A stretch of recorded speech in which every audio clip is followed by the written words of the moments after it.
What's going on, gun lovers? It's Rizzo, and we're talking today about what do you need to do when you buy that first gun. Everybody ready? Let's do it. You're looking to get your first firearm. You're kind of wondering what the first step is, what the first thing you need to do. I'm gonna tell you right now. First thing you need to do is take you a beginner firearms class. Okay, that is the very first thing you need to do right before, right after, whenever you get your first gun.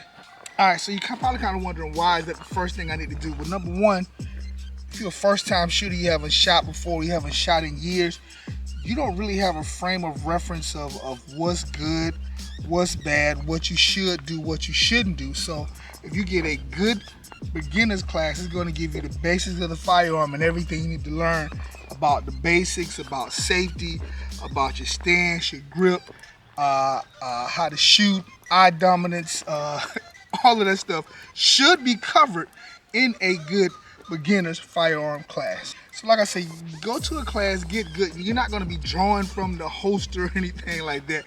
It won't be that. You know, you're going to learn the fundamentals, how to get a proper grip, your breathing, how you should or shouldn't stand, you know, and realize that a lot of these things in these beginner classes, they're the baseline, they're fundamentals, they're going to get you to where you need to be. Your grip will probably change over time. Your stance may change over time. All these different things that happen, but in that beginner's class, you're going to learn the 7 fundamentals. You're going to learn the 4 basic safety rules and everything else. So it's going to give you a baseline, and especially if you got an instructor that has a few guns. Like I always take out to my classes, I always make sure I have compacts, subcompacts, full-size guns. I try to bring some hammer fire just so everybody can kind of get a feel for different kind of guns and what you're shooting. And they should also ask you, you know, what's the purpose of your gun? Are you trying to get a gun for concealed carry? Do you want a gun for home defense? Do you want to get one gun for both? What do you get? You know, concealed carry gun, you may want to get something smaller. Home defense, you may want to get something bigger. Home defense and concealed carry, you may want to get something right there in between, in the middle. So all these things you should be learning in a good beginner's firearm class. All right, so and even after that first class, I would try to, if you can, maybe try to get some one-on-one training. Maybe go, you've had instruction in the classroom, you went out to the range, you know what kind of gun you want to shoot. Now maybe go rent a few firearms to see what you like.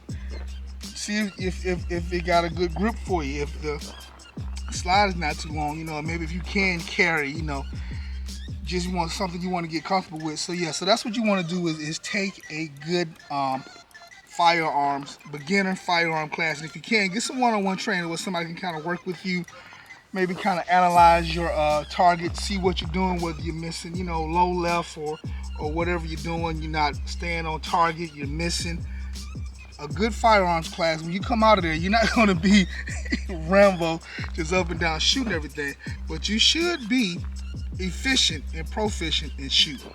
All right, so, and a lot of people know, I've said it a lot of times, is when choosing the first firearm, I always recommend the Glock 19, SIG Sauer, P320, Smith & Wesson M&P 2.0. Those are, like, to me, great all-around options with it's like, it's not just concealed carry, it's concealed carry home defense. So if it was just concealed carry, I always say I recommend a P365, but if you're going for one gun, one handgun, that's what I would recommend. The 19 P320 M&P 2.0 Smith & Wesson.